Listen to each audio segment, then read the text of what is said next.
We have a few subjects that we can talk about, but I'll just kind of throw this one out here because it is rather timely, and I wanted to hear both of your opinions on this.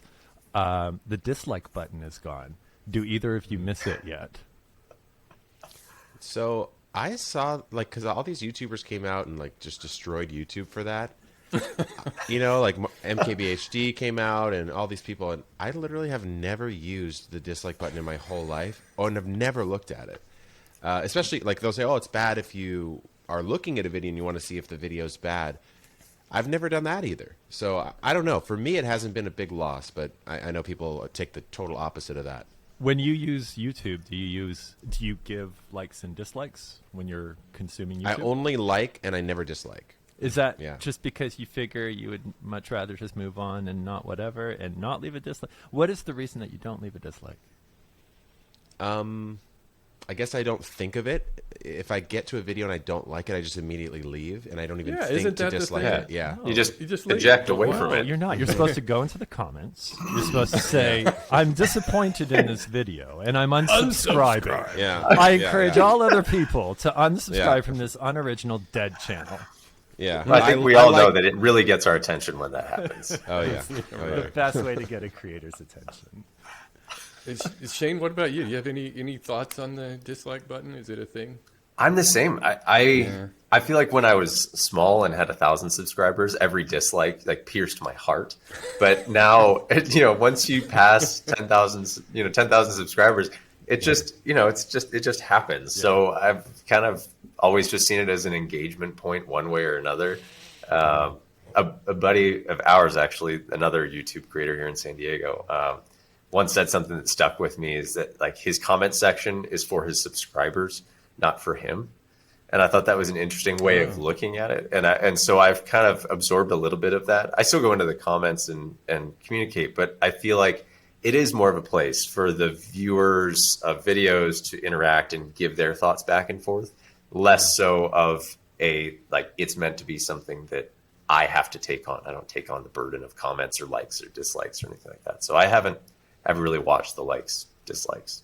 Yeah, a lot of comment sections, to your point, are kind of speak to the creator in the third person anyway. So it is for those subscribers to talk amongst themselves and talk about this guy up here on the video is doing things this way. And but I think we were kind of the same way with the dislikes. It's kind of a non-issue with me. I just don't care about the button itself. I don't know why people have gotten so passionate about it. And now there's a workaround. You can do the Google Chrome.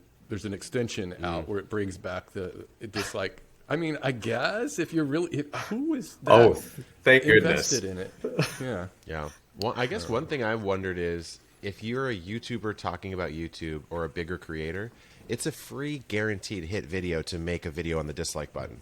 Right? And, right. It's a guaranteed hit. And so it doesn't even matter what your position is. You're going to make a video. So maybe there's some incentive there that blows it out of proportion. Let's hope that applies to podcasts too. Mm-hmm. Since we're talking about the dislike button. Free listens. But when the news first hit, I was like, wow, this is so monumental. What a huge shift. Are we going to get used to it? And I texted Steve like 2 days after, and I was like, I completely forgot that there was a dislike button at one point. Like I'm not going back into the old videos to find out what the actual dislike. It's wonderful to now just like purge that from my psyche and just kind of move on. It was outstanding how quickly it became an irrelevant kind of move on their behalf. I think this speaks to a larger issue that we've all known, is that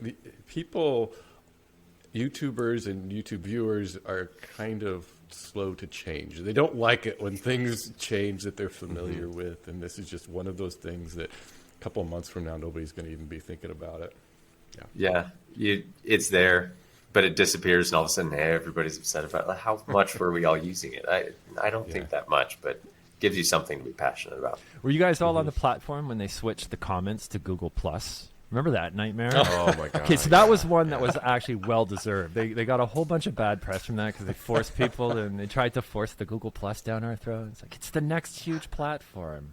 It wasn't. That made me so mad. Yeah. Google Plus was the stupidest thing I've ever seen. I was couldn't so bad. figure it out. Yeah, none of us could. Yeah, there are all these circles. The circles were like the groups. The circles. Yeah. Oh, having circles. They really tried on that though. They They did. gave it their I wonder all. how much they blew, like dollars wise. A couple bill. There's got to be. And it just And I shut think down. they They just didn't even closed try it to. Yeah, they down. didn't even try to drag it along and keep it going because Well, it was like just a couple years ago they finally shut it down. That was the respectable play. Just killed They it. informally killed it for quite a while. I mean, Yeah. just sat there dead in the water, but then they finally axed it. It was funny because I think everybody thought it was the Facebook killer, and now nobody uses Facebook. So Facebook killed Facebook kills themselves, I guess. themselves. Yeah, exactly.